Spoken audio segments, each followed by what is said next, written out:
Hello everybody and welcome to Friday Night Stream, where we play whatever we are really feeling like. Most weeks I do a little poll on my Twitter account to see what people would like me to play, and this week they've chosen something a little bit retro, I guess. It's been around a while. It was originally a PlayStation 2 game, but has since been released on everything else. It's on the Switch, which is the version we are playing. Final Fantasy XII, the Zodiac Age. Now, this is actually my favourite Final Fantasy of all. I know that's a little bit controversial. Most people don't list it as their very favourite, but I do think that over time, the perception people have had of Final Fantasy XII has improved. So now it is quite the game. It's pretty well regarded, really. It's an interesting game. It's quite pretty. The graphics are great. The aesthetics are really beautiful. The gameplay is quite interesting and involving. The plot is quite fascinating and actually challenges you a little bit. Makes you wonder if you're really the bad guys or not. As such, it's got a fairly strong anti-imperialist theme running through it. So yeah, it's a very interesting game, and we'll be playing a little bit of that. Welcome, Diddy. Welcome to the stream. I did not know that you were such a fan of For Honor. That's good to know. Alright, so let's just jump straight into it, because this is a long game. We're obviously not going to get anywhere near the whole way through it, so we're going to start from the start, I think, for a new game, so people who haven't seen it can witness the quite glorious start that it has. As a game, it starts fairly slow. It's fairly lengthy in terms of cutscenes and whatever the tutorial. That's probably all we'll get through tonight, but yeah, it's got a good start, so we'll kick off with that.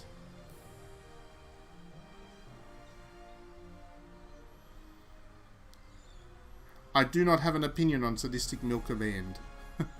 Okay, running through all these. These are just stats. Or stats. Options. Let's go with Japanese language. I prefer that. We'll go with reorchestrated music. And there we go. I do prefer subs, not dubs. Definitely I'm a subs person, with very few different games that are exceptions to that rule. One is Persona 4.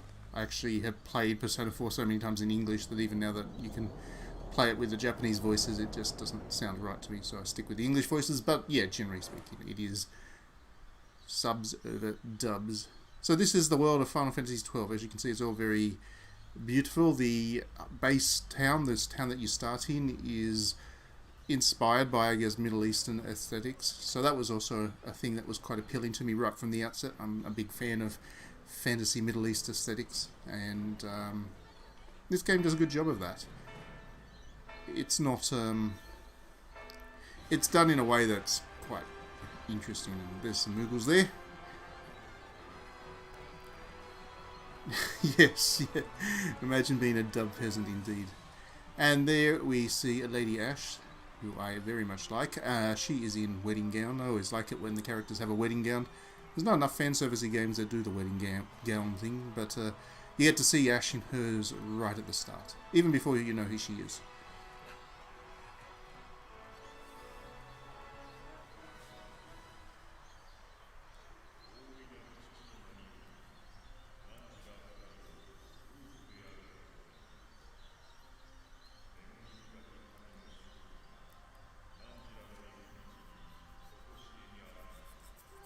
They need to give more male characters wedding gowns. Yeah, they could do that too. I'd be okay with that as well.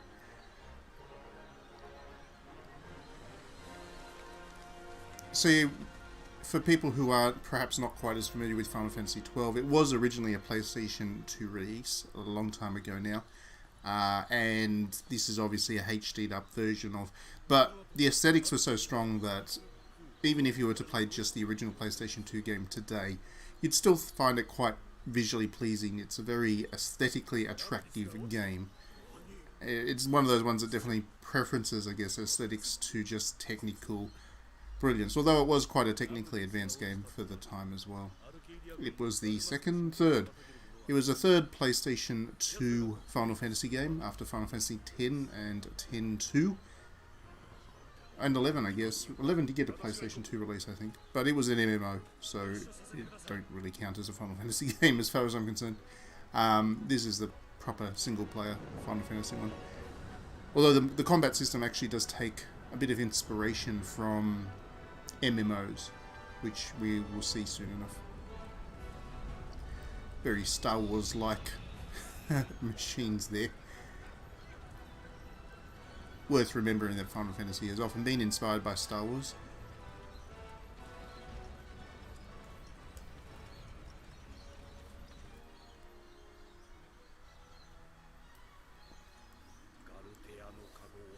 This game has all the protagonists you could possibly like. It really does cover the whole gamut. It's actually an ensemble cast game as opposed to having one lead character. In theory, the main protagonist is a dude called Vaan, but he disappears as the main protagonist pretty quickly and ends up just being along for the ride. I guess you could say that Ash is the main character, but again, it's much more of an ensemble cast kind of feel about it than a lot of other Final Fantasy games, which have a very clear and distinct main protagonist. And so now we're getting introduced to the conflict that's going on. So there is a war between two nations, and the nation with the princess getting married, Princess Ash getting married, is one of the nations, and then there is the other nation, which is these guys. And then, in theory, they're the enemy, but like I said, this game has a pretty strong anti-imperialistic message to it, and it does make you question whether your side is the one that is... How should I put this? Your side is the one that is entirely righteous in what they're doing. It does make you question that a bit.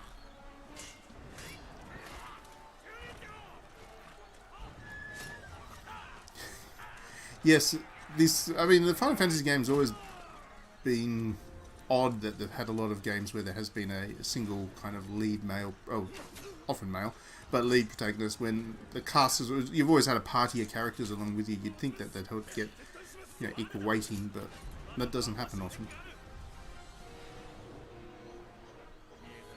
Well, yes, that's part of the thing you are meant to question. She is a princess, and you are part of a monarchy. She is the princess of a monarchy, and that forms a core reason that you're meant to just wonder whether you are the one doing the right things or you're actually the baddies. Because the other nation, as we'll find out as we play along, I guess, is more democratic. Let's put it that way. Not entirely above criticism themselves, but definitely not just the bad imperialists that most of other Final Fantasy games kind of present the enemy as. There is a Shadowheart equivalent, you'll see. She's got bunny ears though, just giving you advance warning.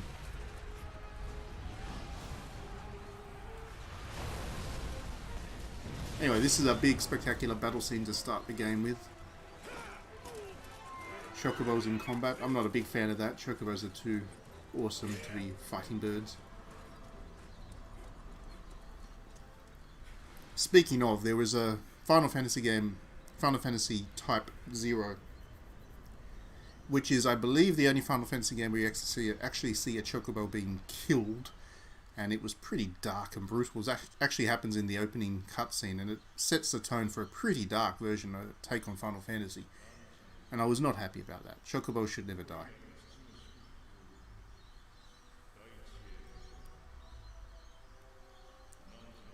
So she goes from her wedding dress to funeral clothes.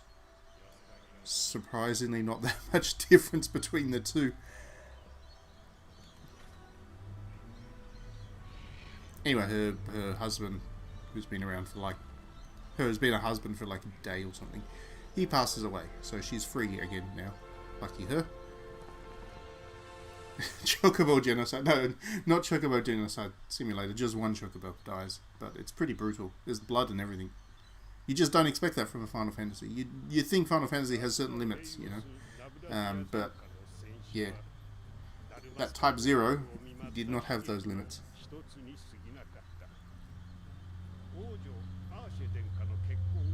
So here we go.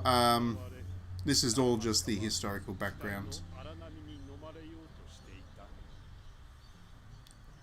And here we got the map of the world.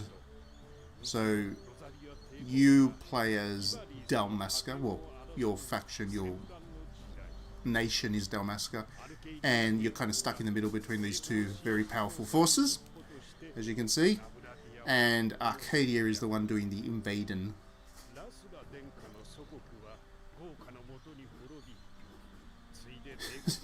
Why are so many words capitalized? Lots of words are capitalized because lots of important words to take note of. You need to remember every one of those capital words, just so you know, Diddy. Every single one of those is important.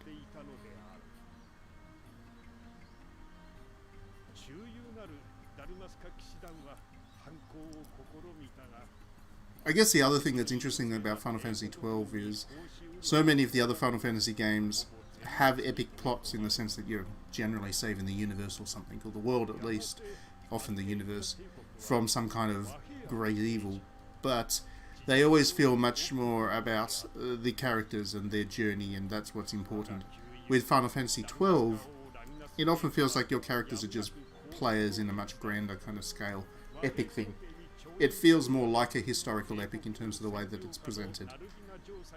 And that's also pretty cool. I'm a big fan of historical epics. And this game really caught my attention straight away for how different it was. The other thing that is worth remembering, I guess, with Final Fantasy XII, it's the first time that the music composer that had been on Final Fantasy in all the years since had moved off the project. It was the first Final Fantasy game that the director was the lead on, so it was in very many ways, it was a transitionary Final Fantasy game from all the traditional games that had been before, Final Fantasy 1 through 10, and what Final Fantasy would become later on. It was very much controversial, I guess, with fans because it was so different, and a lot of people didn't think it was a Final Fantasy game in a lot of ways.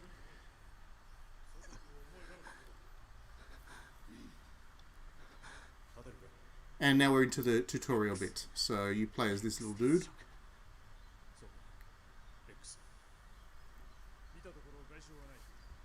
He's involved in a battle, a big time battle, and he got knocked out, but he got woke up. Lots of dead people. It's all very grim. But they do have a mission to do, so you just got to get on with it.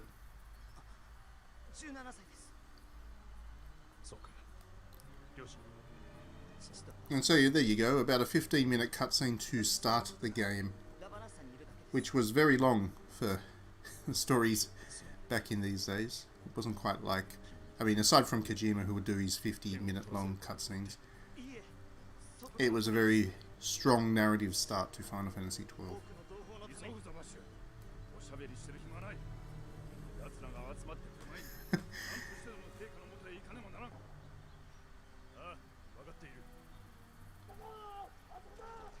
You would be surprised how many people still get confused about how Final Fantasy games should have the same characters one to the next, and that it's odd that they don't.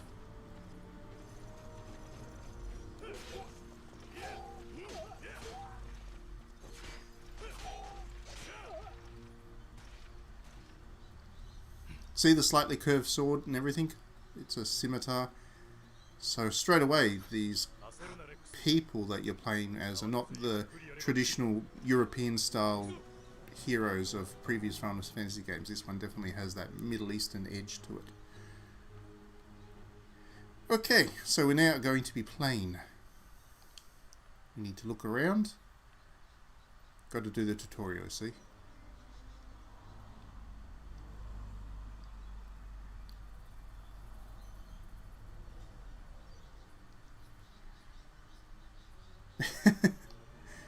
Those cuts were all there for cinematic effect.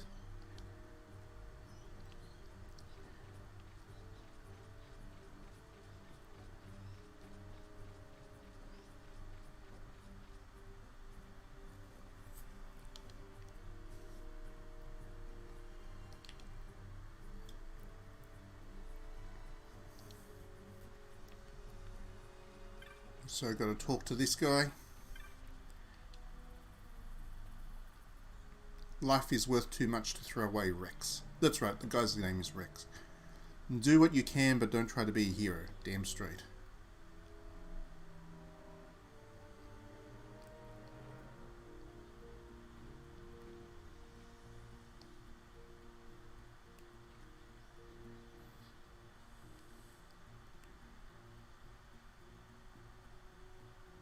yeah, don't be a hero. That's a good message to take away. It's a positive, forward-thinking message.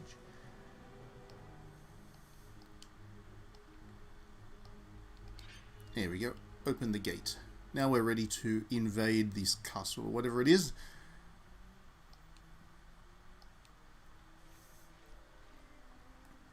And now we're going to have the battle tutorial.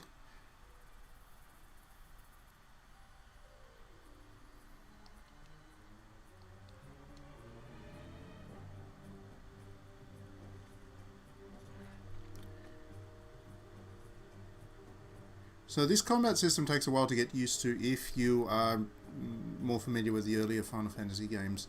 It is still turn-based, but it does have that MMO approach, like I said, where you target whatever enemy you want to target, and then you'll select actions from the menu as your turn comes up in real time.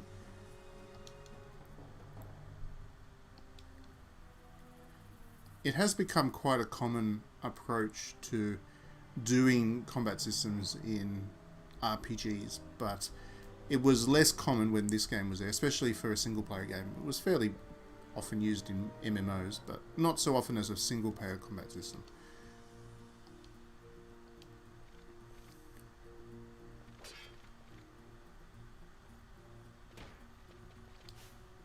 Oops. I needed to select him to attack him. I forgot to do that. I was just letting everybody else do the fighting for me. Treasure? Nope. I do have to play the Resident Evil 8 demo. I have not. All I've seen is the screenshots of the very big zombie woman, and it amuses me. I do have to play it. I need to give myself a break from horror. I just played the worst horror games I think I've played in a very long time this week. 2 lots of them, in fact. I played a zombie horror game called Red Colony, which was just absolute trash on every level. Do not recommend. And then I also played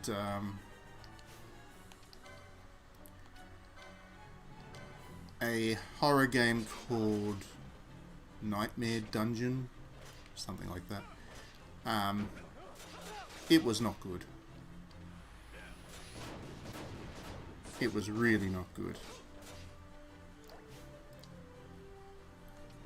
And yeah, I do actually agree with you, seeing your comment there about Capcom should be praised for doing a demo. The thing that I really find annoying about demos, which I've noticed happened just over the last half generation, so towards the end of the PlayStation 4 and into PlayStation 5, they do demos, but they put the demo out about 6 months after the game's been released. And that just tells me that the demo isn't being used as a way of showing players what the game is like. It's been turned into a purely marketing thing to give the game a second wind 6 months after release. And I don't like that. I always thought that the point of a demo was, well, it was a dual point thing. So a demo was there to give people a taste of what the game was like before they bought it. And it was particularly useful for early adopters to get a sense of the game before it was just released. And it was also there as a way of marketing to say, you know, this game is worth your time. It just tells me that the developers and publishers don't actually think their games are worth that much.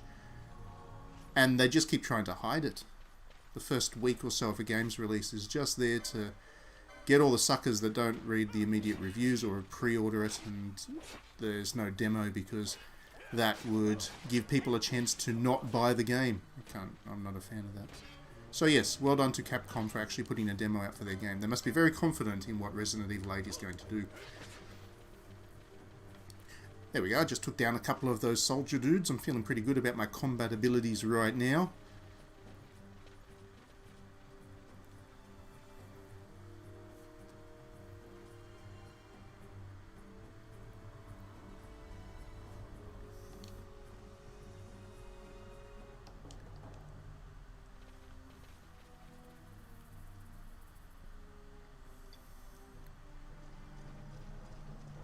It's all very Prince of Persia-like, some of these environments, because again, Middle Eastern themed.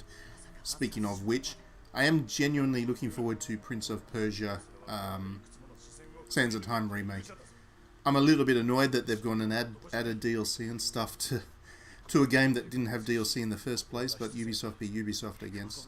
What I do like is just It's a great game, Sands of Time. Prince of Persia: Sands of Time is a really good game. So that comes out fairly soon. I think in a couple of weeks or so. One of the first big releases of the year. After Atelier Ryza, of course. That comes out next. Don't think I'm breaking embargo to say I'm actually playing that game. I can't talk about it yet, but I will have a review up as soon as the embargo lifts. And you should look forward to that.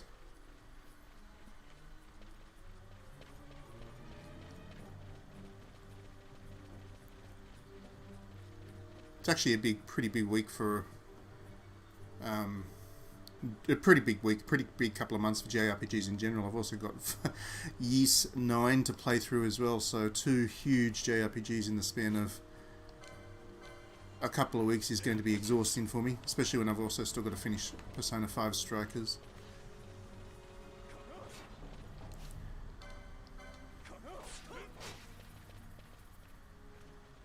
Back in these days, the camera angles, they were still working them out with action games where the camera is positioned close behind the player, so the camera will go a bit wild and wonky at times. It's just worth remembering that, I guess.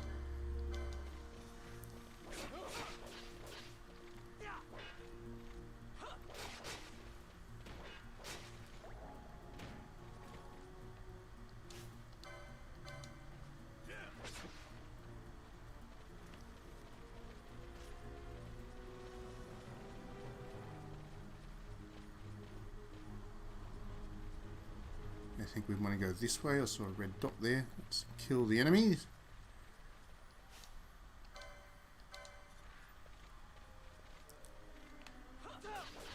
I genuinely like this. I must have played Final Fantasy XII through... I played it at least 3 times through on the PlayStation 2, sorry, the original, and I've played it on PlayStation 4 and then on the Switch once, and this is now the 6th time I played it, I guess. I really do genuinely like this game.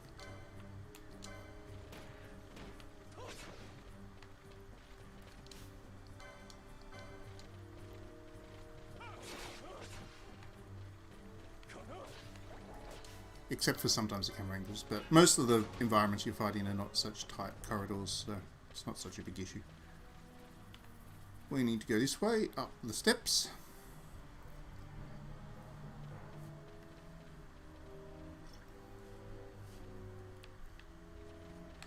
That'd be a save crystal. Don't think there's anything else down here now.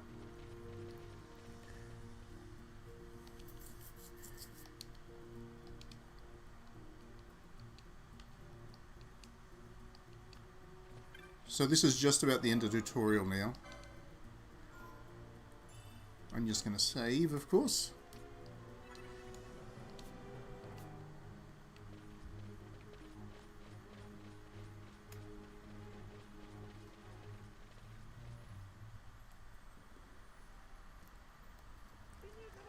Now here comes a very interesting cutscene.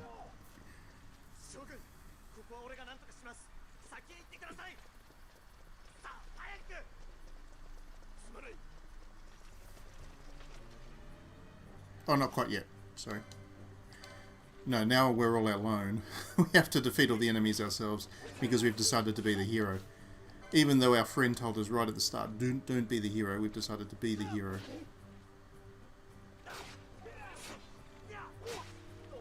Okay, one to go.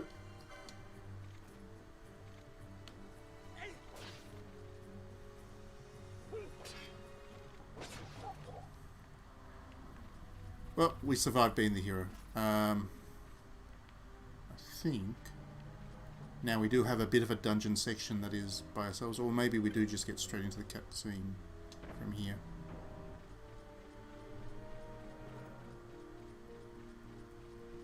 And this way.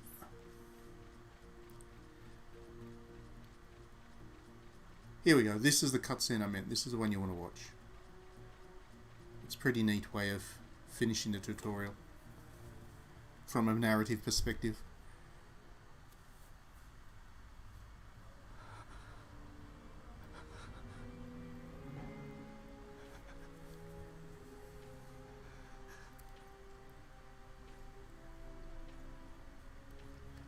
very Game of Thrones, Lord of the Rings little scene here. Lots of dead bodies around in the throne room.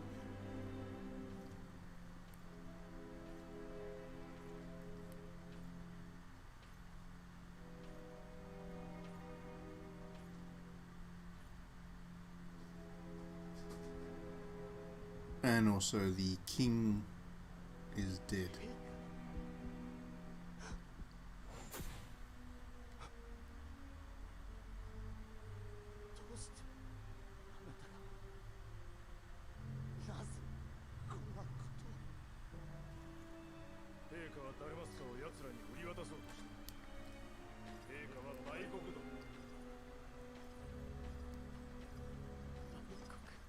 See, told you. The character that you spent the whole tutorial learning how to play the game with, and you just figure that he's going to be a major character or something. They go and get him stabbed. And on top of that, he gets stabbed by the guy that you thought was the friend.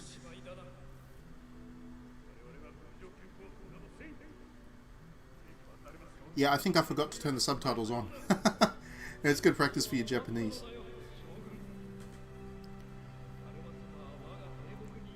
So sorry to everybody who listens back to this on replay, but I think you can figure out what's going on even if you can't hear what they're saying, because, I mean, it's pretty obvious. Rex got betrayed and now he's dead. But yeah, I think I turned the subtitles off. Oh, okay. Well, that's good. I didn't want the sound to be too loud anyway, because if the sound's too loud with a Final Fantasy game, my YouTube channel gets copyrighted, striked, because they do it with the music. So I have to turn it right down anyway, and then keep talking as the whole video goes on. So that's why I ramble a bit when I'm playing a Final Fantasy game. It's not just because I like the games that much, though I do. It's also because otherwise my YouTube channel gets slapped. Good old YouTube. Whether I still have my YouTube channel in a couple of months or not is a good question, because Google's threatening to pull out of Australia, which would be great. That would be just what I need. Everything ruined then. Alright, so that's the tutorial. And the introductory section, really. I mean, it's a tutorial, but it's also the introductory. That, yeah. Your little nation just got beat back badly, and now you are the conquered peoples. This is what this little note here is about. It's basically the princess, I think it's the princess, ceding the whole country over to the conquerors. And so she supposedly kills herself, you see. Princess Ash disappears off, having knocked herself off.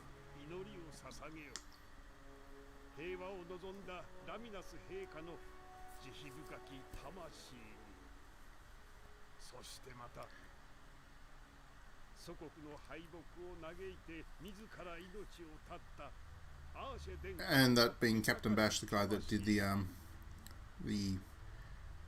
murder of Rex, he also got himself captured and sentenced to death as well. So there we go. I know, it's such a tragedy. She's on the cover of the game, but she commits suicide in the first chapter. She must disappear after that and not come back on any means. I actually really like Ash. I really, really like Ash. One of my favorite Final Fantasy games. She's so cute. And now we get into the game proper, and this is where we meet the first proper hero. Well, one of your proper characters in the game. This little dweeb.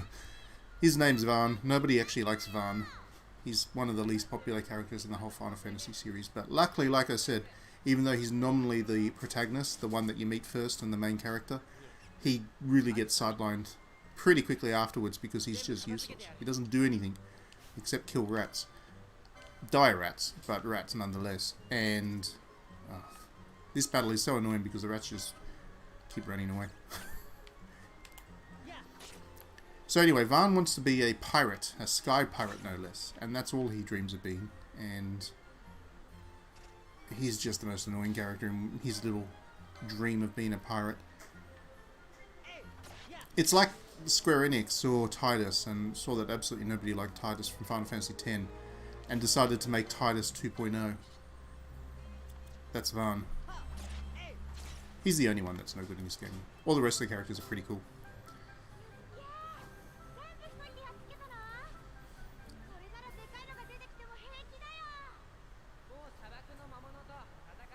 Anyway, Vaan is also a street rat of sorts. He does these odd jobs to get a little bit of cash to feed himself and whatever. And he's pretty well connected with the street urchins of Final Fantasy XII. They all scrap around to try and make a living.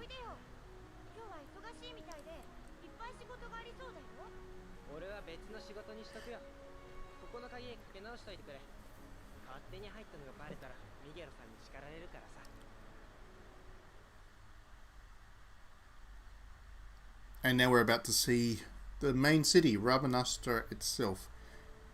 It's a very lovely city. I like spending time in here. That's the bazaar, because again, Middle Eastern themed.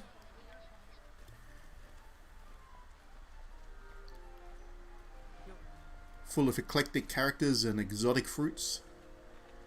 And now Aladdin wannabe here, having a bit of a snack.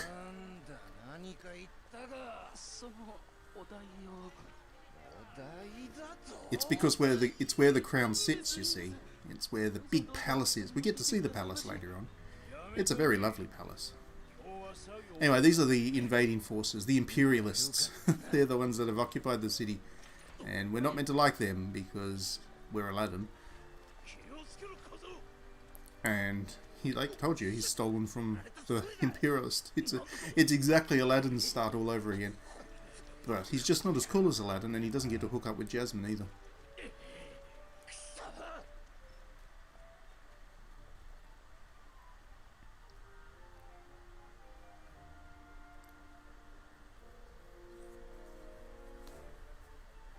See, it's a really lovely city.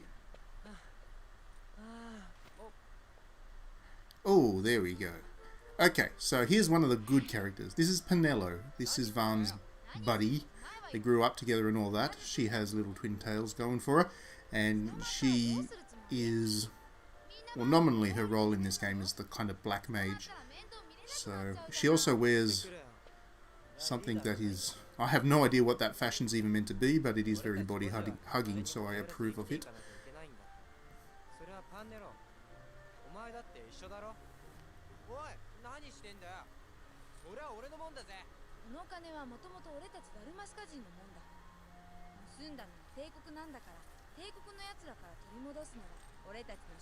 She's the Riku, like, for people who played Final Fantasy X previously. She's a very similar personality type to that.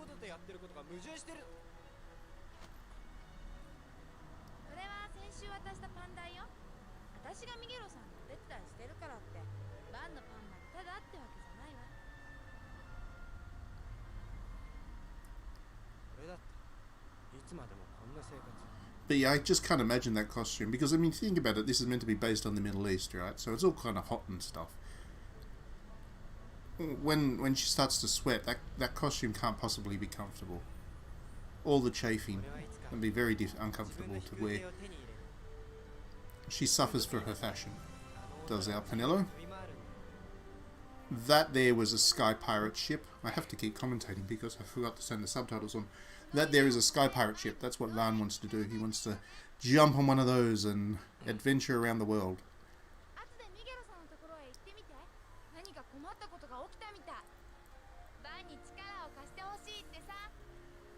Anyway, so he got lectured there for not paying his dues or something from memory. And now he's got to go and get a new mission or something. So now we finally got control in this town. We can wander around it and see the sights, do our things. Oops. Yeah, he probably should. So he's still not exactly on good terms with the... They're looking for him. They're looking for him. So here's one of the interesting things. Going from both Final Fantasy X and all the Final Fantasies beforehand, I was so used to being able to talk to every single character whenever I visited a city or whatever, they'd only say one thing, and they'd say it on repeat. But there was a thing about talking to every single character when you went into a town. And it took me a long time to get over the fact that you couldn't do that in Final Fantasy XII. It seems so small. It seems like such a silly thing to get hung up over. But all of these characters that I can't talk to really annoyed me at first. You can only talk to these ones. And of course, these days, just about every open world game does it, because it would be absolutely stupidly pointless to try and give every single character in an open world game something to say. So you only talk to the characters that are important. But this was not common with Final Fantasy XII. Imagine talking to people. Yes, I know. Yes, I know. But, you know, it's what you do in JRPGs. There are sure a lot of Imperials out today. They think they're so great, but I hate them. Yeah, damn straight. Damn them Imperials.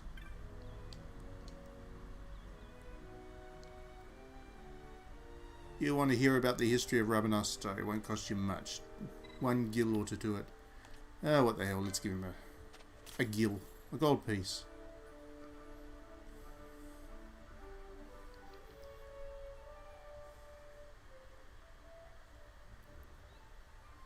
So, yeah. All of those events in the tutorial happened 2 years before today, when we're playing the game now. And now the city is firmly under the grip of the conquerors. And now they have a new consul coming, which I guess acts like an ambassador, but actually rules the city.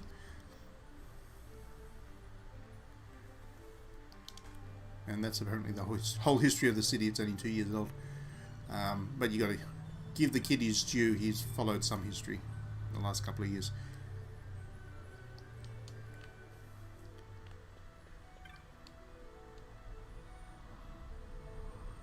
See, it's all hot. Once again, why Pinello's wearing the thing that she's wearing when it's all so blisteringly hot, I do not know. But that's what explains why everybody's pretty underdressed in this game. They're not wearing too much.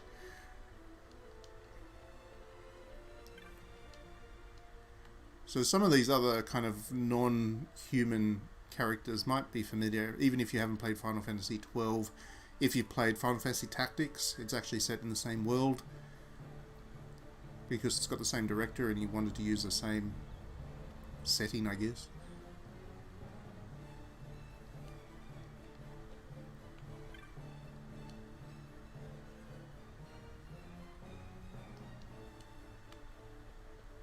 And talk to you. Like I said, I have this thing, I have to talk to every character, so...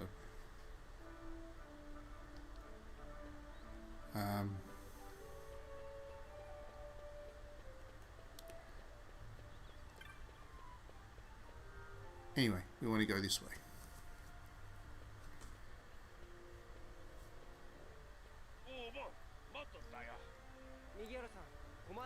I really should remember to turn the subtitles on. I'll do that right after this cutscene. Anyway, that gruff lizard man, he's your boss, effectively. So he's going to tell you to go and do things. Because he's a busy man. He's got to get all the food. He does the catering for the council that's coming. He's got a big job. He's got a big gig ahead of him. The gig economy is going good and strong in this city, and little Van here has to go on a little errand. That was that point. That was that cutscene there.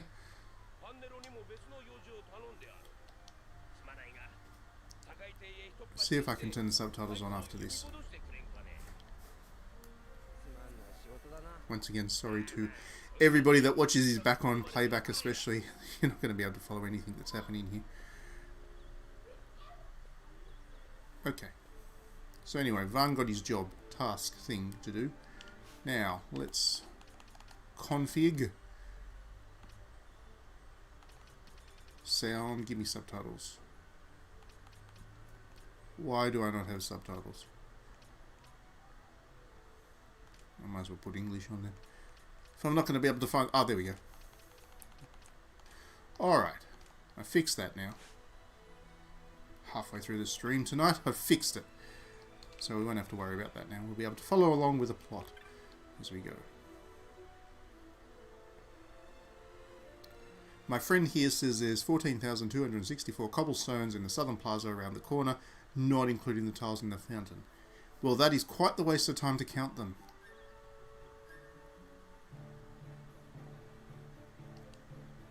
What a waste of time.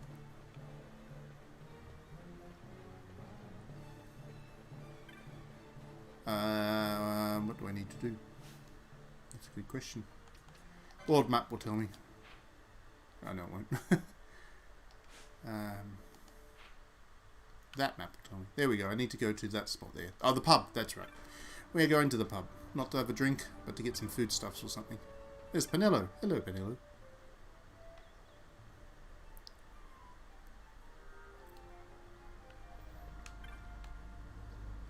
Don't like who you're hanging out with there, Pinello. Need to get you some better friends.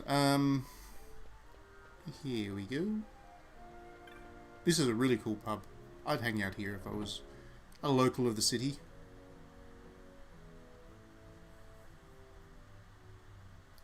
So who is the foremost expert on video game eroticism? Well, I'd like to think I am. It's a thinky version of there anyway. I have the most read article on it, that's for sure. I would seriously wonder if there's anybody that's had an article that's had that many hits on Honey Select. I've probably even outdone IGN with that.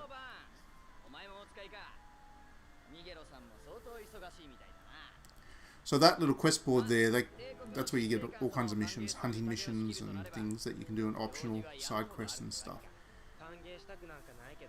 And I think our job is to go and hunt the tomato thing next.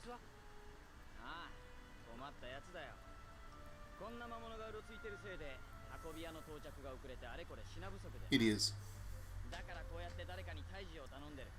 There's a tomato thing that's stopping the supplies for this big party coming into town, so you need to go and knock off the tomato thing. Later on you have all these optional quests in there, and that's really a big part of this game.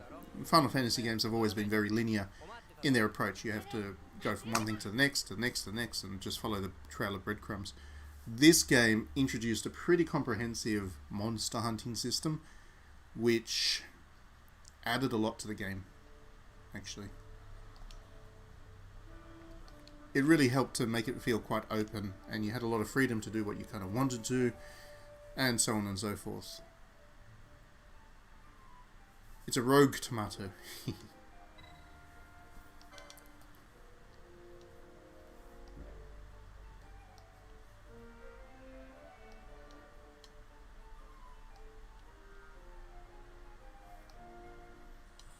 So, once again, this is not an optional mission. We have to go and do this as part of the plot.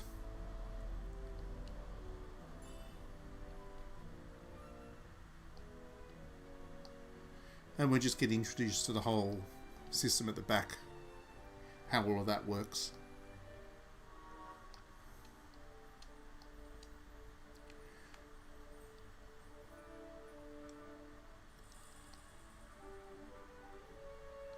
And we need to go to the East Gate, etc., etc.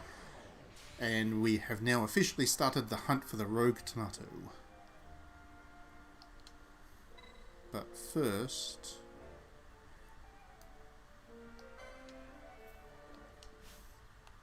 we need to deal with this. This is the leveling up system. It's a good one, though it is a exhausting one as well, to be honest. Oh, heck, what were they going to use? So these are all the different jobs you can have.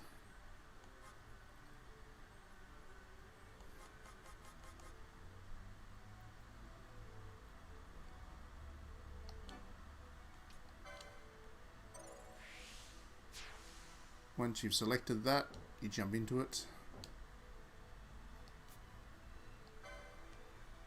And here you go, this is how you unlock stuff. As you get LP, license points, you can open up this kind of chessboard-like thing, and it gives you all different kinds of abilities and stuff based on your job class. So we have 6 points, which allows us to unlock that, And conveniently, that's the license that we needed to be able to equip the Orachia amulet, which we were just given by the character. So that's convenient. Because we have that, now we can equip as the accessory the Orachia amulet, which improves our defense and magic resist by 1 and also slightly increases our HP. So that's a nice little bonus boost. After that, we just admire the pub a little bit. It's a really nice pub. If I was a resident of this city, I would spend pretty much my whole time hanging out with her. Good costuming, that. Barkeep.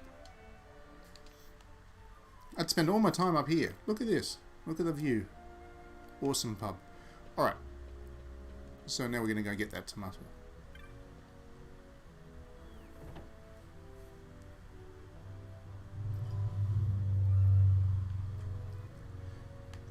Now, as they said, it was the east exit we need to go through. So we need to run all the way back to there, where we find to the east descent. So, where does she keep the bar?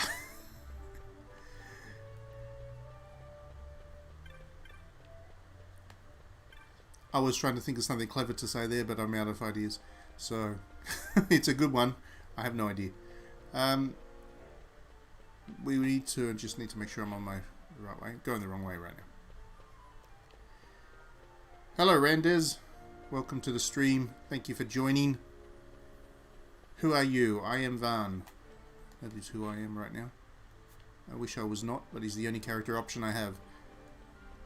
Really was a bad idea starting this game with Van. Puts the whole game's tone in the wrong light. But it gets better from here, I promise. We get Pinello in the party soon, and that's good. Okay, so here's the center of town. This is where all the chilling happens.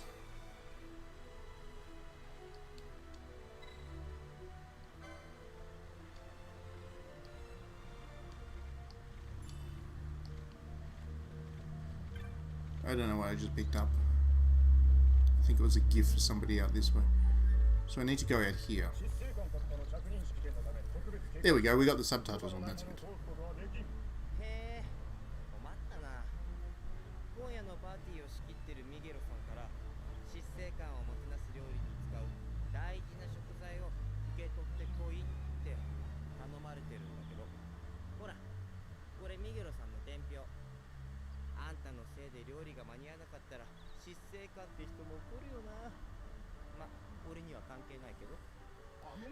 Did she download the stuff you say you love Japanese games that you give? Yeah, but that's because we play so many Japanese games, we actually played the worst ones, which absolutely nobody else would ever play. So, that's my excuse anyway.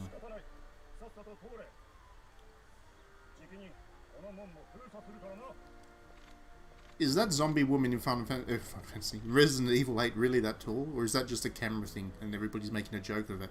Is she actually that tall? That's what I want to know. Whether I play the demo or not, I don't know, but I do have this urge to need to know if she really is that tall. That's the one I need to give the package to, I think. Yep, good stuff.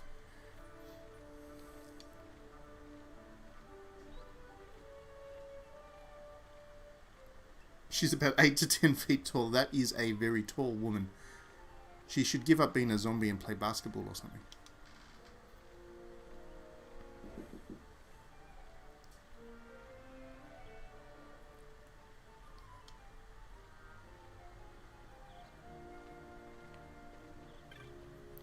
Save Crystal. I'm just going to save the game because I'm about to go out into a dangerous area and fight some enemies and maybe even a rotten tomato. Okay. So our first job is to go out here. And we're looking for that tomato, remember? Now it is just a tutorial quest, so the tomato is not going to be exactly hard to fight, but see, desert. Now one of the cool things I really liked about Final Fantasy XII was also, I mean, with Final Fantasy games, usually if you, I mean, the areas that you're visiting are equal to the levels of your character as long as you keep them leveled up and whatever. But in Final Fantasy XII, it was quite possible to go off the beaten track and end up in an area where you were just overwhelmed by really powerful enemies. I quite like that because, again, it had that sense of openness and the fact that progress was really on you rather than just following the trail of breadcrumbs.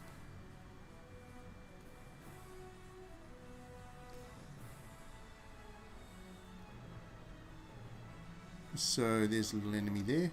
These ones that have the yellow, they don't attack you. Little cactuar. The ones with the red health bars, they do attack you, so I'm going to fight this guy. Let's deal with a wolf.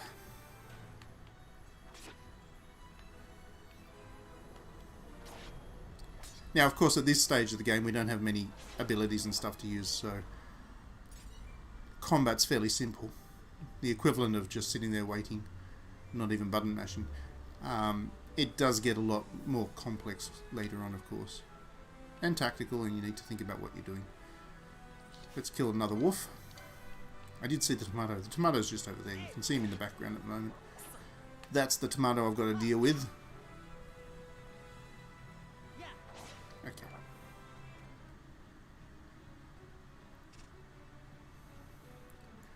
Hello, tomato. Let's defeat you, Mr. Tomato. Them sharp teeth.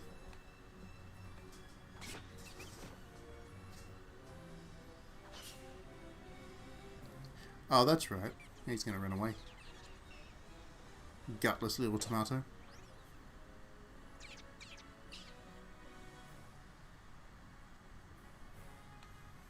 Now I've got to go make my way down there to go and finish the little tomato off. They had to make this battle special, so they had to make it as annoying as possible.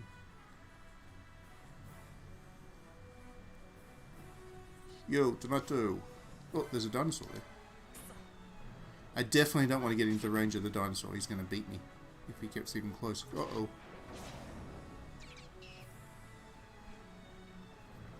There we go. Vanquished. And just like that, my first hunt mission is done.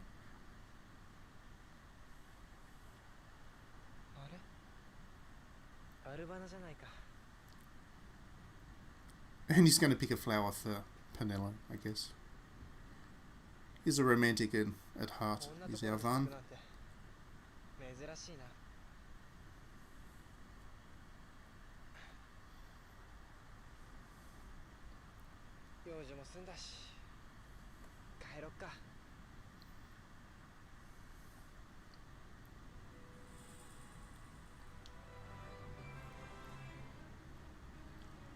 Alright, so with that, we just need to head on back. We'll fight this wolf on the way, I guess. Get the experience points while we're out here.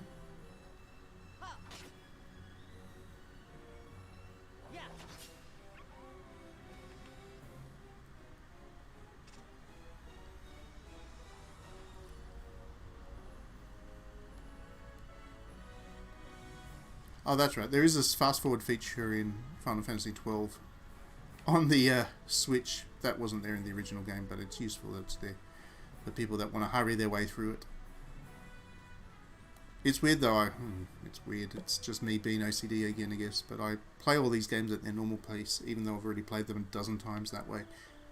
And even though it is a waste of time, just because that's the way they were designed. I have all these really annoying habits with video games. I just play them in ways that are not efficient by any means. Save again. And...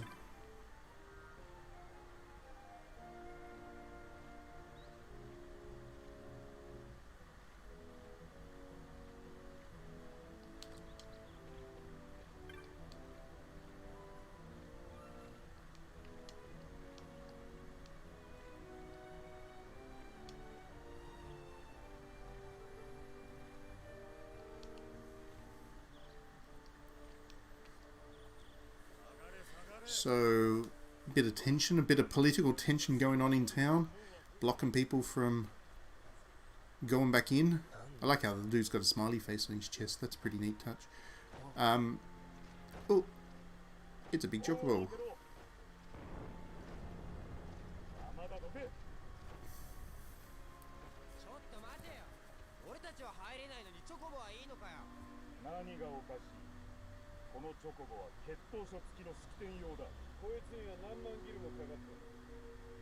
Oh, that's a special chocobo.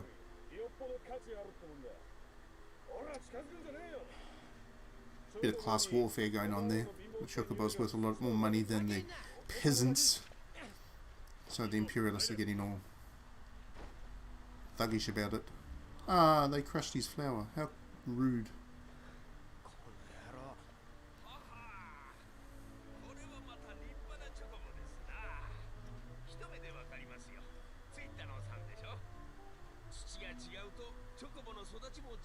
And there's Pinello, saved the day again.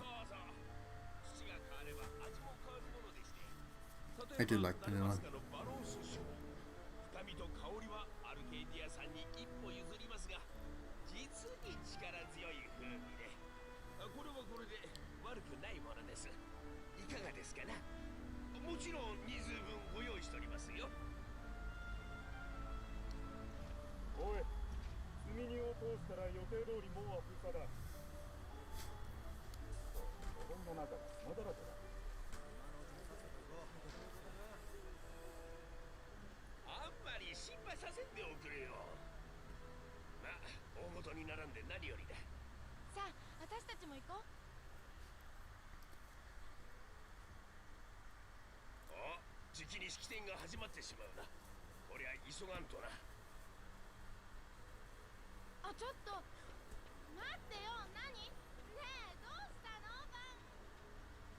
There we go.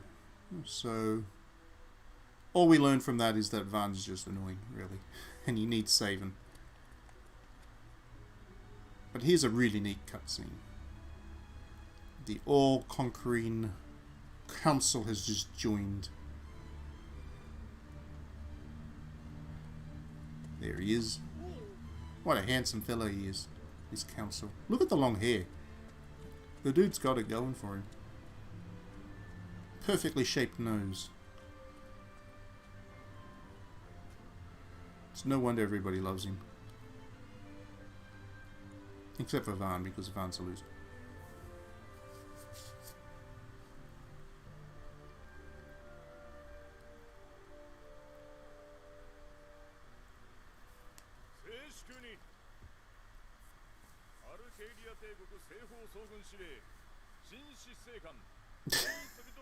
That is long hair. That is long hair for the dude. I mean, if they had metal groups back in the day, whatever the day is in Final Fantasy XII, but if they had metal groups around, he'd certainly be part of one. He'd be the guitarist.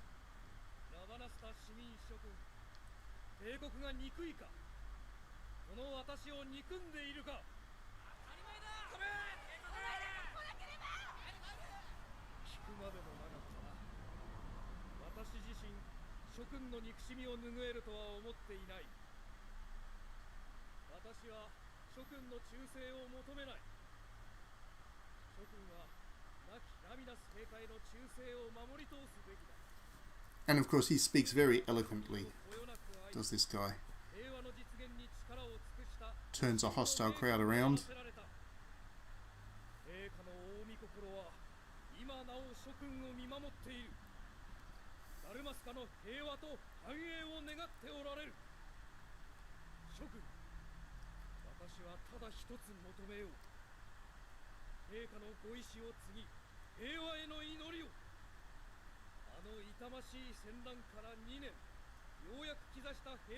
See, so they've had this war between the two of them, now they've come together. It is now time to heal the wounds and join together as one again. It's funny, when this game was about to come out on the Switch, I think it was, I got a chance to interview the director of it, who also worked on the original release back on the PlayStation 2. And I just asked him if he thought that the kind of the political themes that run through Final Fantasy XII whether they're still relevant today, and he said, well, if anything, they're kind of more relevant now than they were when they first created the game. So yeah, this is basically Biden's inauguration. Exactly. He's Biden just with longer hair and a much nicer nose. Biden's nose is just not, it's not a thing. It must be annoying to wear his hair that way though. Like, I have fairly long hair at the moment thanks to COVID. I haven't had a haircut in over a year. And yeah, when it gets in front of my eyes, I get very annoyed. And he just kind of hangs it there in front of his right eye all the time. What a champ.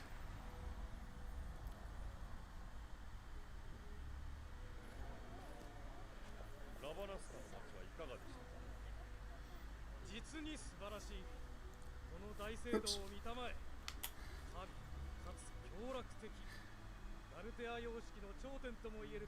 He even admires architecture. This guy's an artist too. He's just, in every way, he's the perfect dude. And Van's just a loser. See? You're meant to question which side you're on in this game. That's the whole point. Long-haired guy is very cool, awesome. Van's not.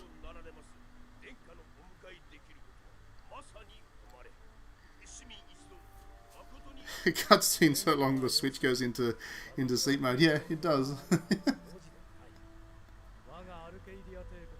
Is there really somebody in the Discord asking me if I'm political? Oopsie.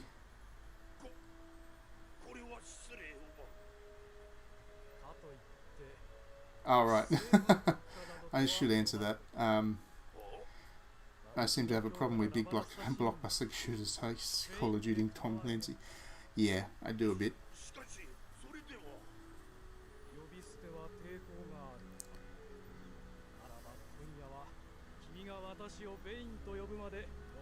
But I have no problems with Final Fantasy XII.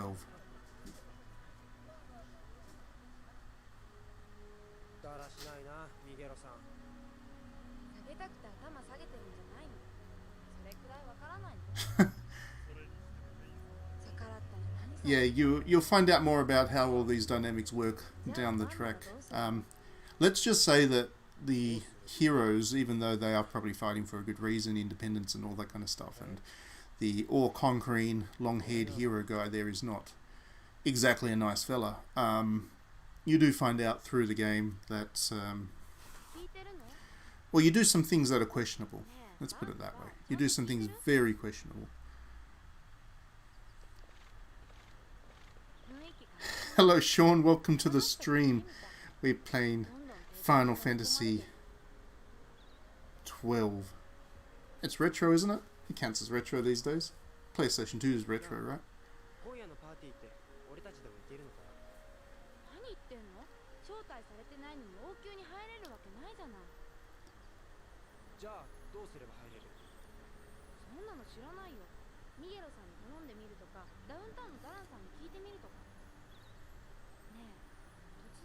So now you've decided you're going to break into the castle during the party and go Robin Hood and steal from long-haired, perfect nose guy and give back to the population by buying everybody in. Van's like this really clueless, naive guy. He's really just hopeless.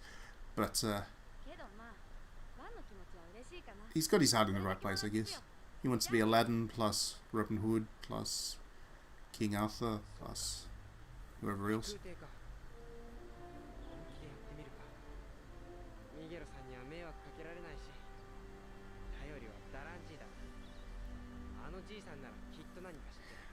I guess I'm getting old because I actually remember playing Final Fantasy XII for the first time and thinking this was amazing, and that didn't feel like it was so long ago.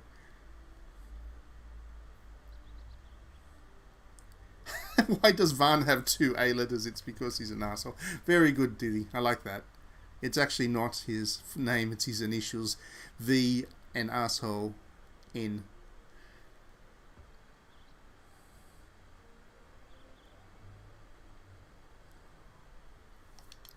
I should play Final Fantasy VII Remake on the stream at some point. But I'm a bit worried that I'd just ruin my YouTube channel when every time Jesse was on the screen. What a character. Jesse's the best. Used to be Ash, maybe Riku, but now Jesse's the best by a long way. Never much of a Final Fantasy VIII girls fan. Oh, Selphie was good, but other than that, Reno or not. What am I doing? I'm going to downtown now. Lowtown's pretty cool. I like this place. Lowtown's where all the poor people live. And we can use this to look for ways to get access to the palace. Rise up from the underground. Look how cool this is. So neat. These shops. Selling things. It's got a good music track too. You can't hear it because I've turned it down, but it's got a really good piece of music for Lowtown.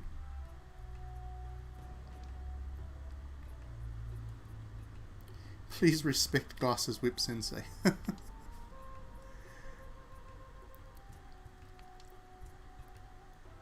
Oh, I got myself tasked with catching some kids or something. I decided to go play. Or not. I just ran off. What was I doing? I was going to go and... Door is tightly shut. You can't get in. This way.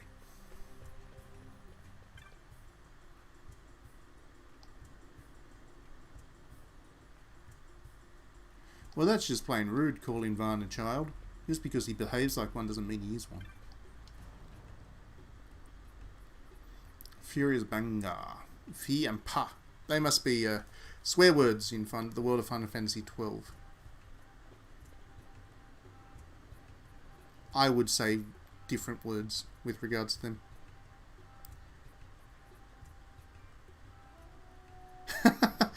Her thirst, you're talking about Jessie, Oshim. Her thirst is incredible as a penchant for devouring monsters.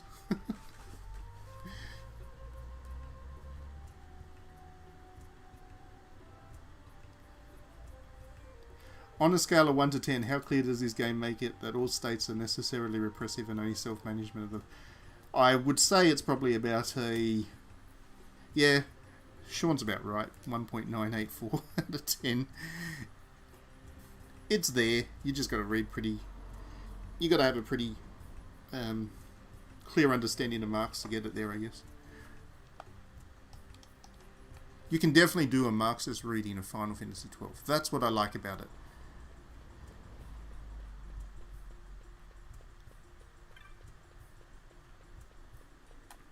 I think I might have gone the wrong way. I did.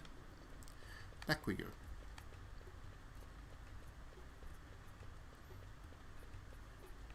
Convenience store. See? It's even got a convenience store little sign there.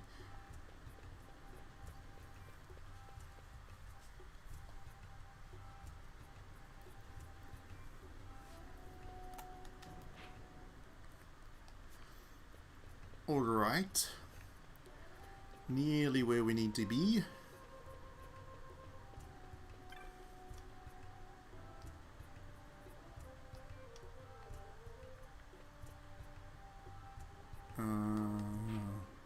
Should be around here, right?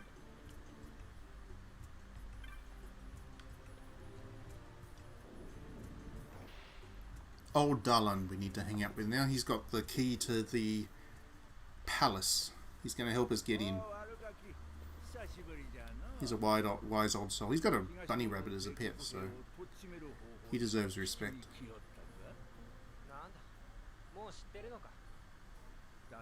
And a cool collection of Persian rugs.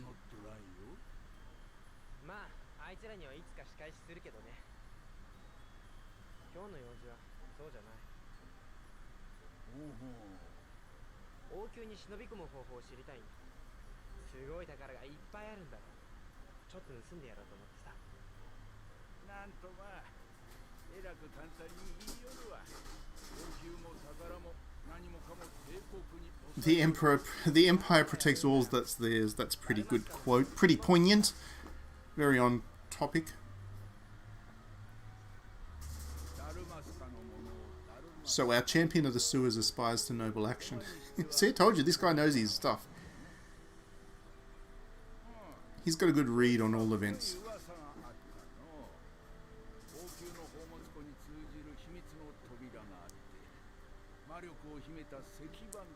And even as his way into the passage, you just need to find a magical stone or something.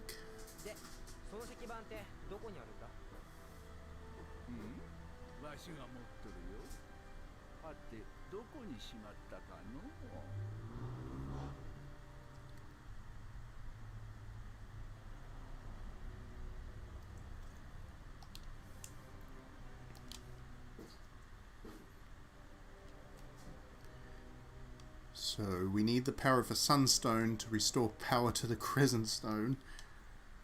Looks like we're about to go on a fetch quest. Where can we get one of these sunstones? Oh, we got to go hang out with the nomads of the Giza Plains.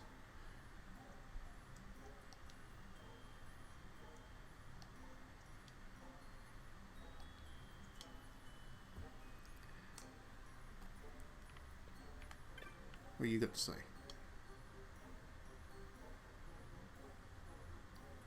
Ah. There's a Moogle that will give us a map.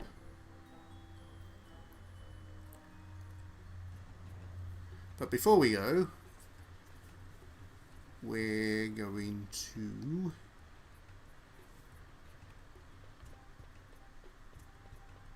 get a lecture, I think. Does Pinello join our party right now? Can't remember. It's not long before Pinello joins, and then I can stop using Varn. Not quite yet.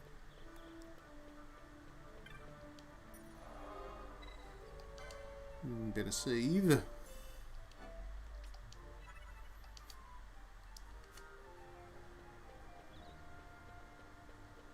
me go out here. Oh wait, that was the wrong way, wasn't it? I'm just taking my way back into the city. I don't want to go into the city, I want to leave the city.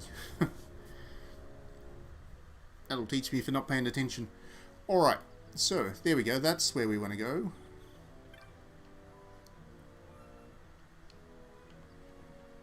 And there's a Moogle somewhere. Where's the Moogle? Moogle. Wait, oh, there he is.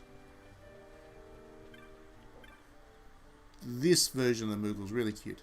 Sometimes Moogles are not quite as cute, but this one, he's adorable. Now I'll never get the Zodiac Spear. Oh well.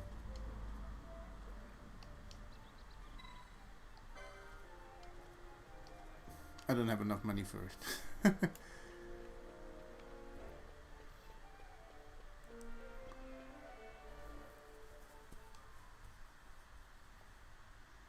I don't think I've ever got the Zodiac Spear, obviously, because I didn't realise what it even was.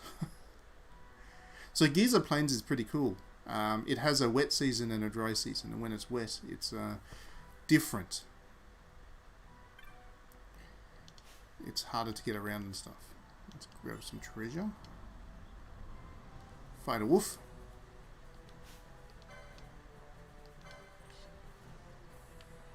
A hyena. Same difference.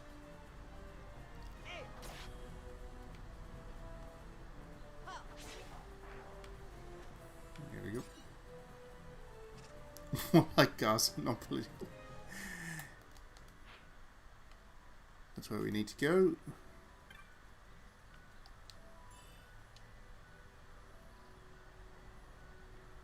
One of those take the wrong chest now in 30 hours.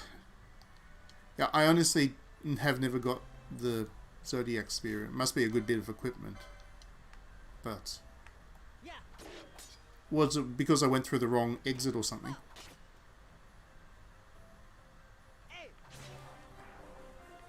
Level up. There we go. Varn got up to level 2. Some cash.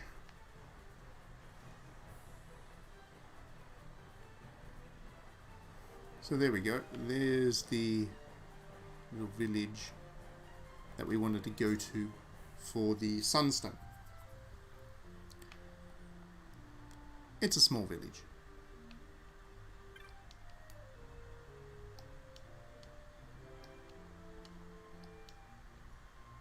Let's buy a map.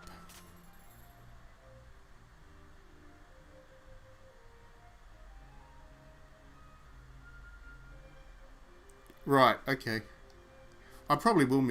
I'll almost certainly miss it because I just can't be bothered using a guide.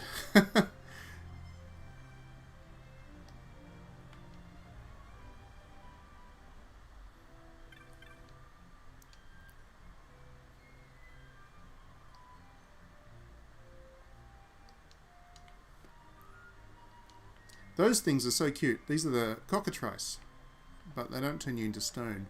These ones don't. They're cute. They're like chickens. Big chickens. And little chickens.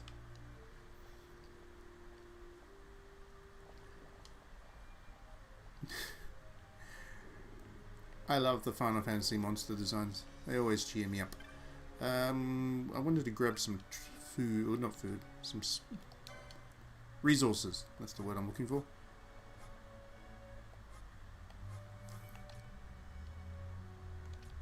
A couple of eye drops. And then a potion. That's all my money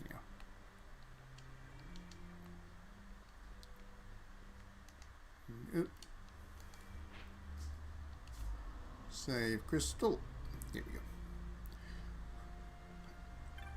Right, so that's probably a good place to stop this stream tonight, simply because I've been playing on for a while and the next bit is another big plot segment, so that would be a natural place to start again next time. I will probably pick this up again on Tuesday since I can count it as the retro stream, and I'm going to start doing those Tuesday streams again as of next week, so tune in on Tuesday about the same time as now so you can continue on our quest of Varn and Pinello and the rest of them. Balthia, Ash, can't remember the other names, Fran, there we go. That's pretty much all of them then. Anyway, thanks very much for tuning in, everybody. Hope you enjoyed that stream, and let me know if you're a fan of Final Fantasy XII in the comments if you watch it back on replay later. Otherwise, have a great weekend. I will answer the question in the Discord and say I'm political. Have a great weekend, everyone. Play lots of games, whatever you're playing at the moment.